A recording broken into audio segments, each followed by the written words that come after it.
choices.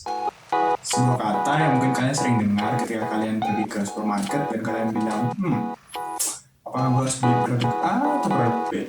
Atau mungkin produk C? Or, ketika kalian berada di depan lemari dan kemudian kalian nyari baju apa yang harus kupakai gitu.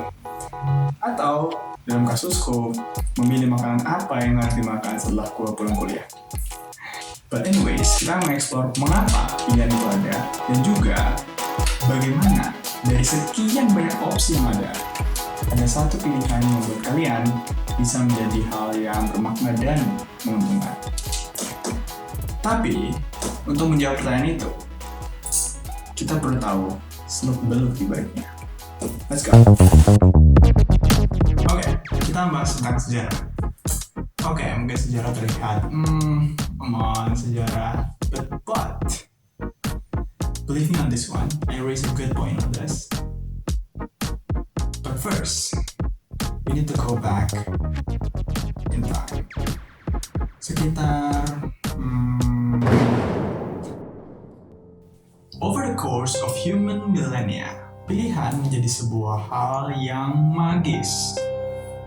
Mulai dari bangsa Yunani yang menggunakan konsultasi terhadap Oracles of Delphi, atau bangsa Chinese yang menggunakan Poetry of Wisdom dan juga buku I Ching dalam fondasi mereka membangun pilihan mereka.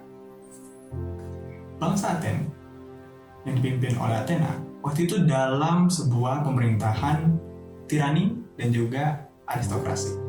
Bayangkan kedua pemerintahan ini. Tapi intinya, dari kedua pemerintahan ini mereka ingin mengubah salah satu sistem mereka yang baru. Datanglah seorang bernama Cleisthenes. Cleisthenes ini dia mempropos sebuah ide. Idenya kayak gini. Gimana kalau misalnya kita mengumpulkan 500 penduduk yang dipilih dari seluruh penduduk secara random untuk merepresentasikan suara rakyat. Kayaknya familiar deh sama ide seperti ini. Apa ya? Oh ya, demokrasi. Itu dia, demokrasi.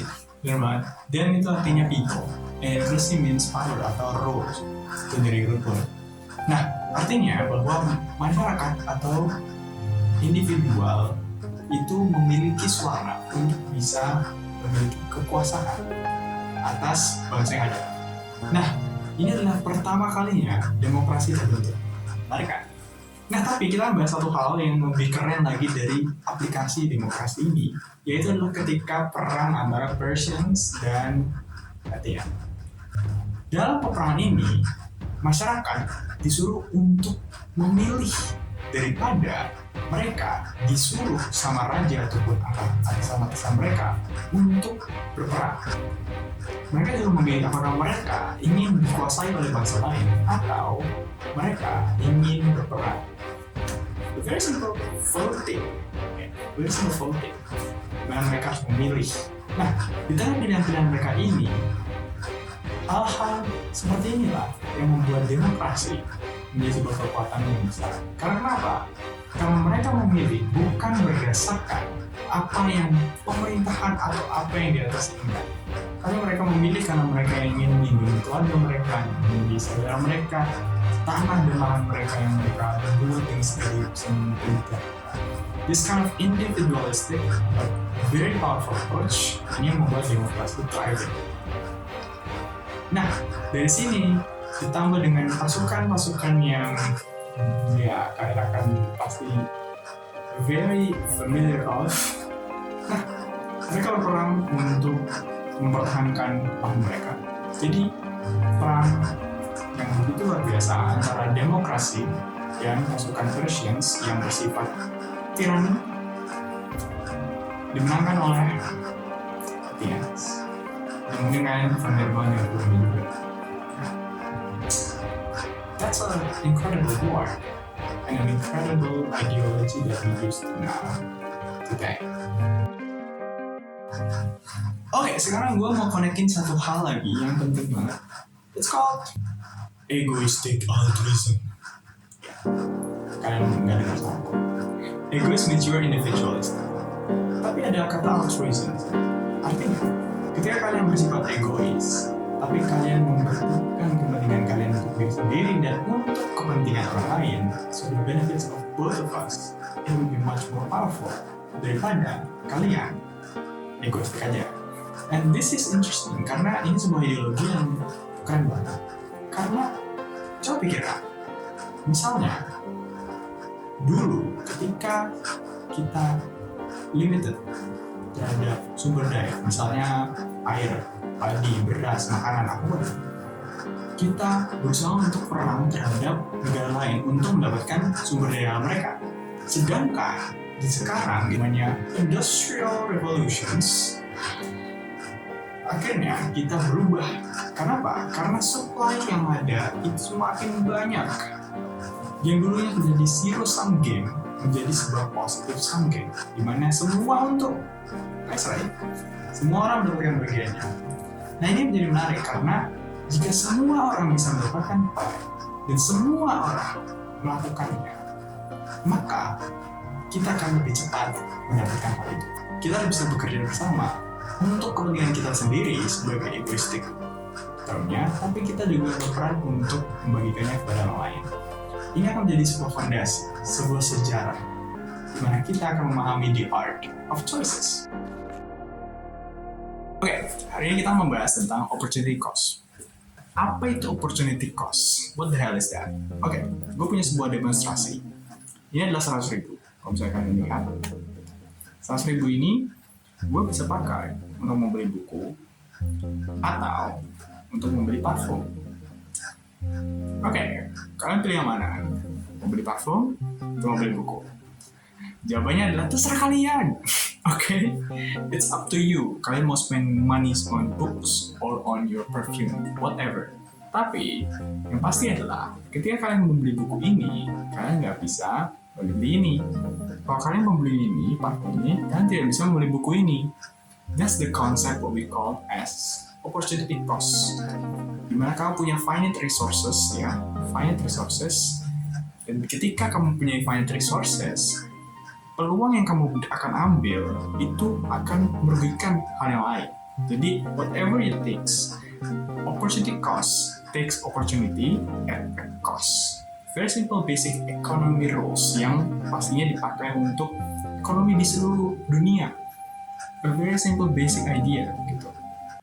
Oke, aku prefer kayak gini biar agak friendly fire aja.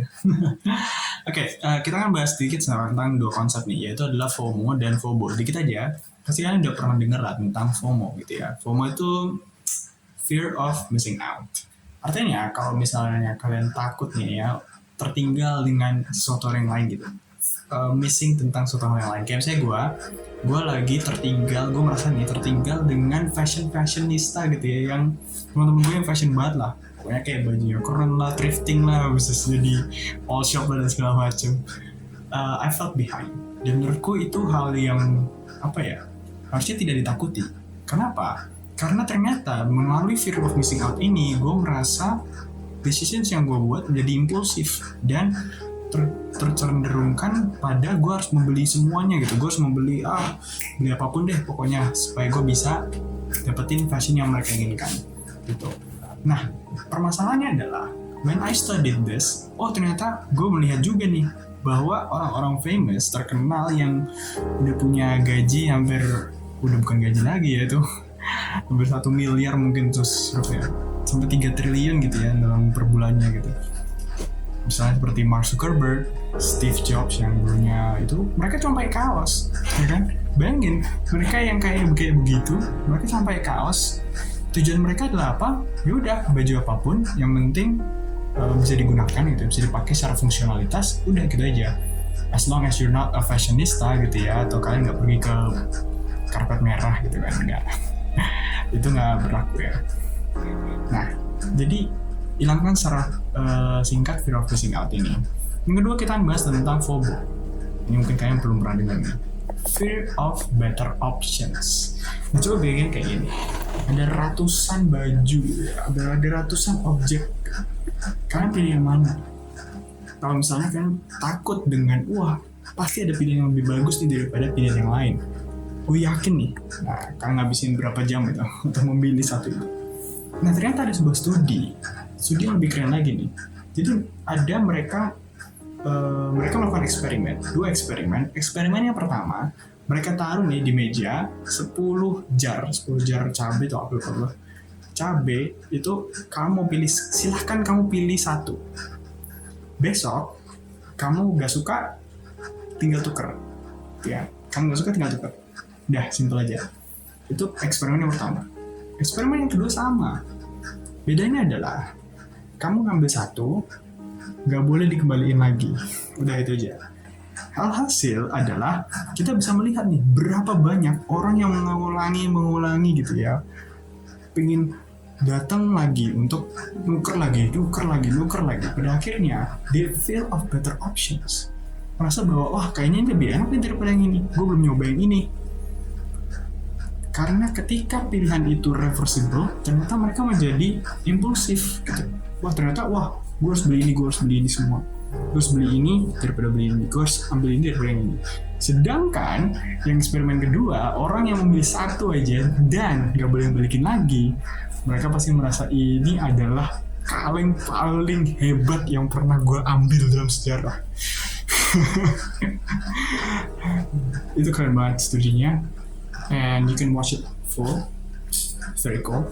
Dan itu sebenarnya dari fear of missing out dan juga fear of better options. Now we are doomed. Kita udah belajar banyak banget, dan there's urgency of choice. Artinya kita harus butuh keputusan sangat cepat. Tapi kita udah jatuh banyak banget teori-teori yang udah gue kasih tahu gitu, udah kita pelajari bareng-bareng.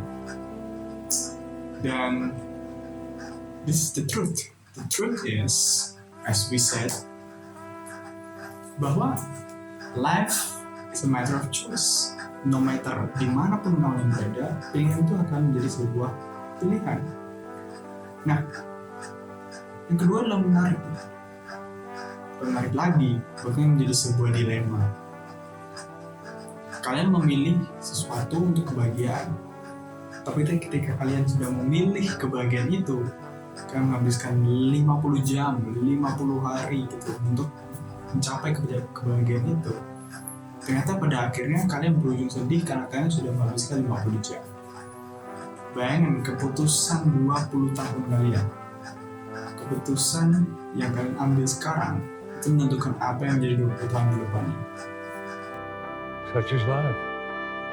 Menurutku, that's called paradox of choice. Karena kita harus memilih, dan memilih itu happy karena kita memilih pilihan yang tepat, better options. Tapi juga kalian sudah menghabiskan banyak waktu, not quite the better options to reduce your happiness. Jadi sebenarnya apa sih yang kita butuhkan? We need this. This is our needs. Kita butuh solusi. How?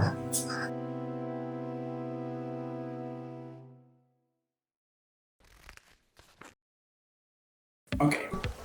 First step. Know thyself. Artinya, siapa sih kalian sebenarnya? Apa yang kalian perjuangkan? Entah itu kalian saat mengambil keputusan, apa yang kalian perjuangkan untuk bisa mendapatkan keputusan itu, atau sebelum mendapatkan keputusan itu. Entah itu pengen kuliah kemana, gitu kan? Kira-kira keputusan itu tuh kalian berjuang setinggi apa gitu untuk bisa mendapatkan keputusan itu. Dan kemudian berdasarkan little history of us, gitu ya, bahwa ketika kalian berjuang mengambil keputusan itu, kalian berjuang untuk mempunyai keputusan itu. You decide because you want it. Itu adalah keputusanmu sendiri. You own that decisions. Bukan orang lain, bukan atas, bukan siapapun. You own that decisions. Yang kedua, kita juga membahas tentang bagaimana mengambil keputusan itu mempunyai risiko, opportunity cost, dimana ketika kamu ambil berkuliah di satu tempat, kamu tidak bisa berkuliah di tempat yang lain. That's a very cost opportunity. Ya. Pilihan yang akan kalian ambil akan sangat sulit dan tentunya akan sangat mengorbankan banyak hal. So pick your decisions well. Dan yang ketiga adalah tentang irreversibility.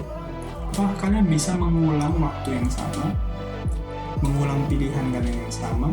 Apakah kalian punya waktu yang banyak untuk mengambil pilihan yang lama, untuk mencapai the best options? Kalau iya, kalian bisa bereksperimen. Kalau tidak, ya just choose what the best and leave the rest. Dan itulah dari ketiga poin untuk step awal kita. Know yourself better, karena kamu yang tahu keputusanmu daripada orang lain. Oke, next solutions kita butuh kertas. Oke, namanya adalah Action Priority Matrix. Let me write it down. It's called. Nah, ya, Action Priority Matrix. Jadi sebenarnya kayak gimana? Sebenarnya kayak gini tuh. Ini ada aksis gitu ya. 2 aksis, voila. Ini adalah impact untuk aksis Y-nya. Ini adalah effort. Dan kita bagi ini menjadi sebuah 4 kuadran gitu ya. This is how. Oke, misalnya gini, kalau misalnya kalian ingin mempunyai effort yang tinggi, entah itu keputusan kalian membutuhkan usaha yang sangat besar untuk mencapainya, dan impact-nya juga besar. Biasanya kita sebut ini sebagai sebuah project. Whatever project that you're working on, pastinya impact dan effort-nya besar. Kemudian, kalau misalnya impact-nya sangat besar, tapi usaha yang dibutuhkan sangat kecil, ini namanya adalah quick wins, gitu ya, kayak get rich quick scheme gitu ya. Terusnya, quick wins ini justru orang mencari ini gitu kan. Siapa yang nggak mau gitu kalau misalnya usaha yang dibutuhkan untuk mencapai goals itu sangat kecil tapi impact-nya lebih besar gitu. Kemudian kita bahas soal impact effort. Kalau impact-nya kecil, effort-nya besar nih. Gue sih biasanya ngomongnya namanya thankless task. Thankless task. Jadi entah itu tugas yang udah bilang terima kasih gitu ya. Makasih gitu ya. Hasilnya makasih doang gitu kan. Jadi low impact, high effort, usahanya besar banget. Nah kalau misalnya kayak punya keputusan yang hasilnya hanya memberikan low impact tapi memberikan high effort gitu ya lebih baik jangan. Oke. Kemudian kita ke sini, low impact, low effort. Gimana nih? Ini namanya fill-ins. Nah, fill-ins itu artinya fill-ins ini berarti kayak habits, kayak kalian bisa nimbun. Jadi misalnya, keputusan ini gue nggak mau beli ini dulu deh, tapi gue mau beli yang lebih kecil supaya gue bisa membantu untuk kedepannya nih. This is going to be my investment in the future. Fitness. Tapi kalau misalnya bisa dapet high impact low effort, keren banget. Jujur, ini yang kita tarik gitu ya, quick wins ya. Okay, so that's our second solutions. Okay, last solutions yaitu tentang pemikiran stakes. Jadi ada low stakes, middle stakes, dan high stakes. Jadi kalau misalnya low stakes, yaitu yang hal yang remeh lah, kalian bisa kecil semua choices itu menjadi 2. Jadi terus kayak koin aja udah terus, wah ketemu nih, ini aja lah tempatnya. Bisa, that's low stakes. Kalau misalnya middle stakes, ini udah mulai ada konsekuensinya, tapi masih bisa ada outcome yang bisa dipahami lah. Nah cara kalian ya, kalau bisa, kalian bisa membuat approach yang sangat simple. Yaudah kalian pilih aja, misalnya kalian pilih orang lain untuk memberi rekomendasi kepada kalian. Itu akan membantu kalian untuk memilih. Jadi pilih apa nih? Pilih ini aja deh. Jadi kan menanyakan pendapat orang lain untuk yang mid stakes. Kalau yang high stakes ini udah high consequences banget. Pokoknya udah risk banget. Nah caranya untuk bisa risiko ini adalah memitigasi risiko tersebut dengan melakukan riset.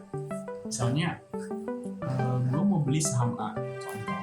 Nah, dari saham A ini gue harus riset dulu nih, kayak gimana company-nya, kayak gimana dari segi balance sheet-nya, income statement, dan segala macamnya gitu ya. segi fundamental, teknikalnya, baru kalian bisa memikirkan nih, gue mau beli saham ini atau mau beli saham ini. Pilih antara dua pilihan. Jangan banyak. Jangan sebelum pilihan yang ada, pilih dua. Ingat, set the standard first before you research. Jadi misalnya, tahu nih standar kalian apa. Benar kalian ingin beli ini untung. Terus benar kalian carilah saham yang bukan investment approach. Ya, kalau punya high stakes, itu dia. So, let's wrap up. What do we learn? Kita belajar tentang bagaimana pilihan itu harus di-own by yourself. Gak usah pentingin apa yang kata orang lain pikirin, karena keputusan itu ada di tangan kalian sendiri. The second, you have to learn about the point of views of risiko. Bahwa sebenarnya keputusan kalian pasti punya risiko. Kalian boleh memilih apapun, tapi ada risikonya. Ada cost and consequences. Yang ketiga, kita belajar tentang bagaimana caranya memahami bahwa keputusan yang banyak sekali itu tidak bisa dipilih kalau misalnya itu diulang-ulang terus. Jadi pilihlah keputusan yang doesn't regret you. Just choose same options. Maksudnya ya dikit aja optionsnya. Gak usah pilih banyak. Antara A, B, C, D, E gitu ya. Udah itu aja. Dan itu pun harus di-constrain gitu ya. That's all. That's our wrap up for today. Thank you. Udah sampai di sini. And for those of you who are very interested, kalian bisa subscribe di channel dan aku akan mungkin update depan-depannya. So, thank you very much and I see you when I see you. Bye.